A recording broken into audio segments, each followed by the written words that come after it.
Hello guys, जादू class में आपका स्वागत है। वो कहा है, अगर आपकी कोई कीमत ना समझे तो निराश मत होना। अगर आपकी कोई कीमत ना समझे तो निराश मत होना, क्योंकि कबाड़ के व्यापारियों को हीरे की परख नहीं होती है। क्योंकि कबाड़ के व्यापारियों को हीरे की परख नहीं होती है। वो कहते हैं कि दुनिया का हर शौक पाला नहीं जाता है और कांच के खिलौनों को उछाला नहीं जाता है। दुनिया का हर शौक पाला नहीं जाता है और कांच के खिलौनों को उछाला नहीं जाता है।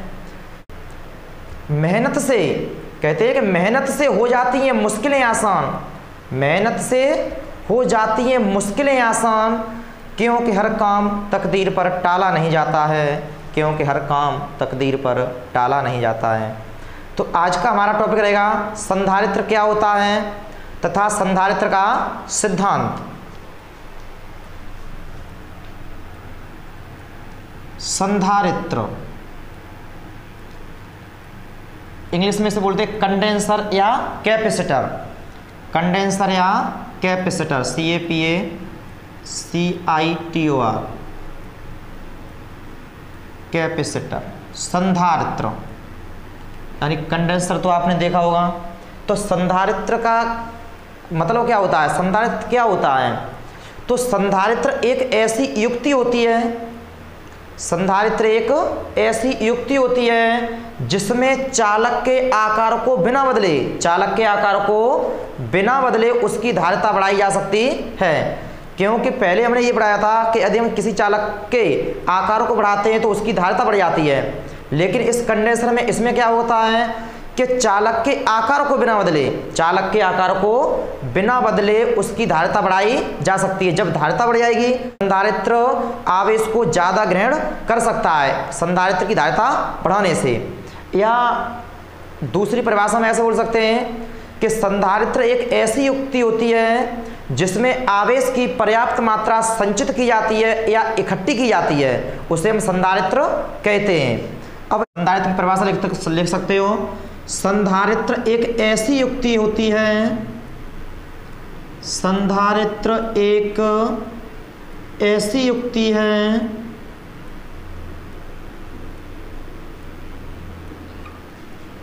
जिसमें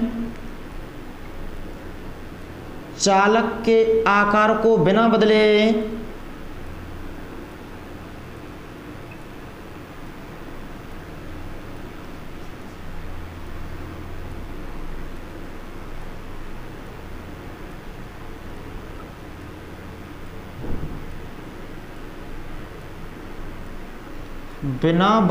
उसकी धारिता बढ़ाई जाती है, उसकी धारिता बढ़ाई जा सकती है। बदले उसकी धारिता बढ़ाई जा सकती है।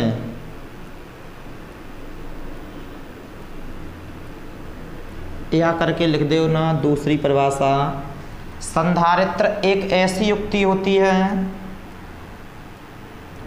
संधारित्र एक ऐसी युक्ति होती है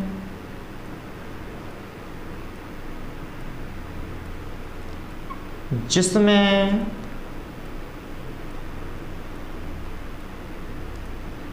आवेश की पर्याप्त मात्रा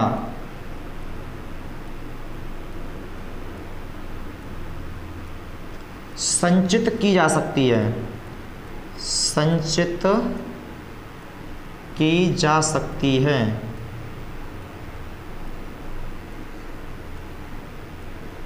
ये हो गई इसकी संधारित्र की परिभाषा। अब हम बताएंगे संधारित्र का सिद्धांत। तो हेड डालोगे संधारित्र का सिद्धांत, प्रिंसिपल ऑफ कैपेसिटर। संधारित्र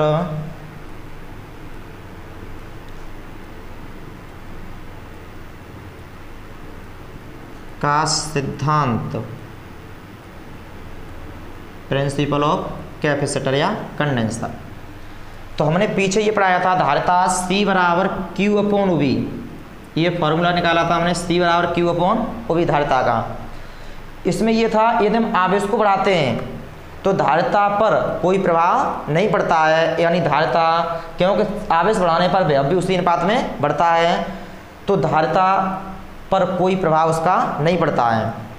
यदि हम आवेश को नियत रखकर, अगर हम उभी के मान को बदलें, आवेश को क्या रखें, नियत रखकर, आवेश को नियत रखकर, आवेश को नियत रखकर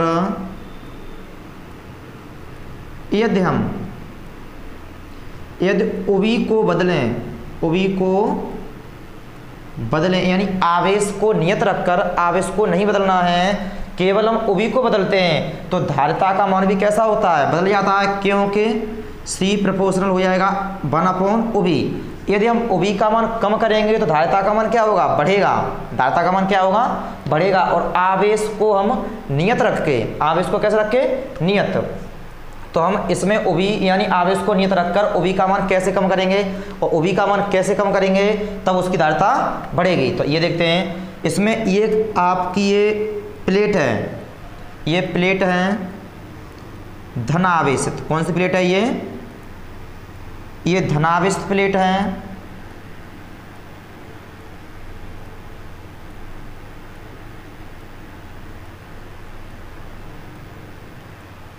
यदि हम, और ये दूसरी प्लेट है उदासीन। उदासीन का मतलब ये होता है जितने इस पर धन होंगे उतने उस पर ऋण होंगे, तो ये आपकी उदासीन प्लेट है।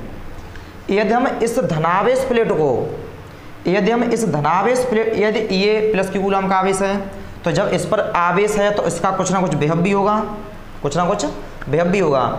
तो जब इस धनावेश को इस उदासीन प्लेट के पास लाते हैं तो इस उदासीन प्लेट में जितने धन होते हैं उतने ही ऋण होते हैं। तो यह जो धन वाला जो आवेश होगा, जो धन है वो ऋण को अपनी ओर आकर्षित कर लेगा, यानी इस प्लेट से ऋण जो होगा वो इधर आ जाएगा आकर्षित होकर धन की तरफ, और जो धनावेश होगा वो इस प्लेट से दूर हट जाएगा, धनावेश होगा वो इससे दूर हट जाएगा। अब हम क्या देखते हैं, अब हम इस आवेश को नियत रख के, हमें क्या करना है, आवेश को नियत रख के विभव को कम करना है। अब यहाँ से ये देखते हैं कि ये इस आवेश के कारण अगर हम यहाँ विभव निकालेंगे, इस आवेश के कारण माइनस आवेश के कारण यहाँ विभव निकालेंगे तो किसमें आएगा, माइनस में आएगा। और इस प्लस के कारण अब हम यहाँ विभव निकालेंगे तो किसमें आएगा, प्लस में आएगा, किसमें आएगा, प्लस।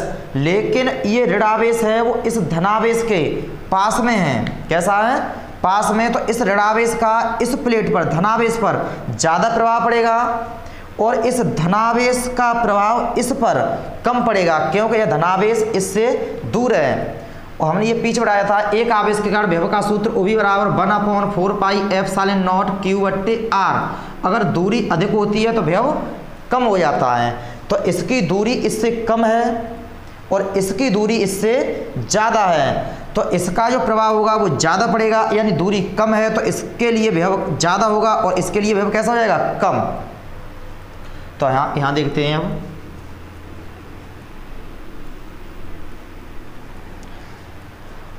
जैसे इस पर विभव है आपका उभी, और इस माइनस कार्ड के माइनस के उभी, और इस प्लस कार्ड प्लस के उभी, टोटल विभव हमने कितना माना है, इसका उभी माना है। यदि ये धनावेश प्लेट है और दूसरी कैसी है, उदासीन है, इस पर धन है उतना ही इस पर ऋण है, और इधर क्या है, धनावेश है।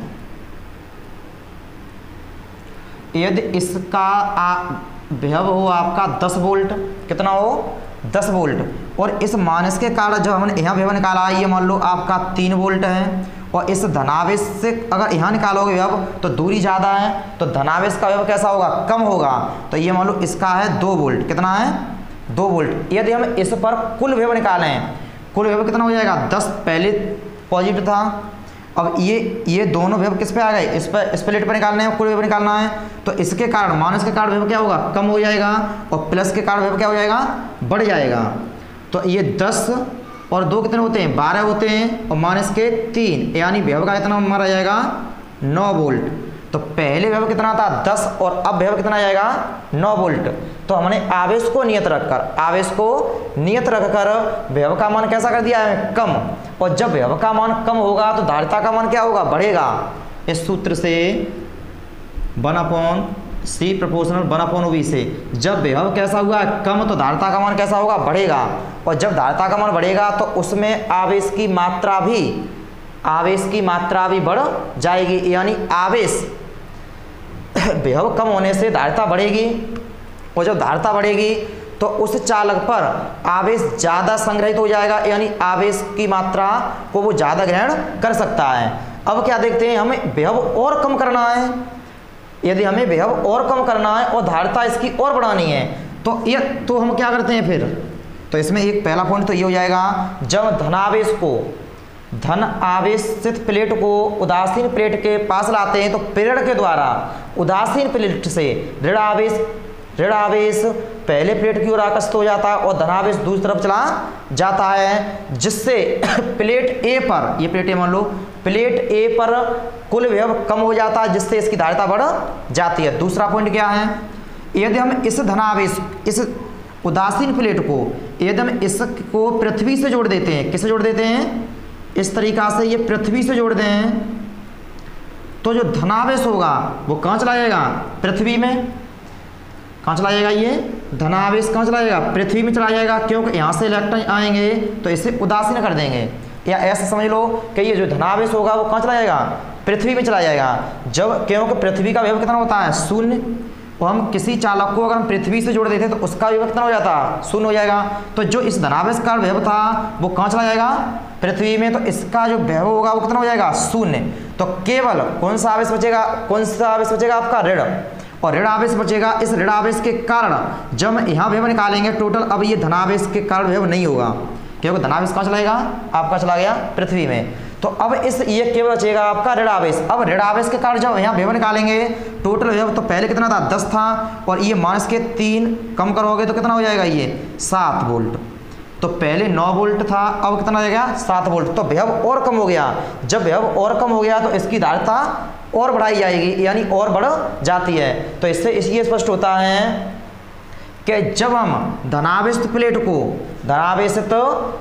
को उदासीन प्लेट के पास लाते हैं तो प्रेरण के द्वारा ऋण आवेश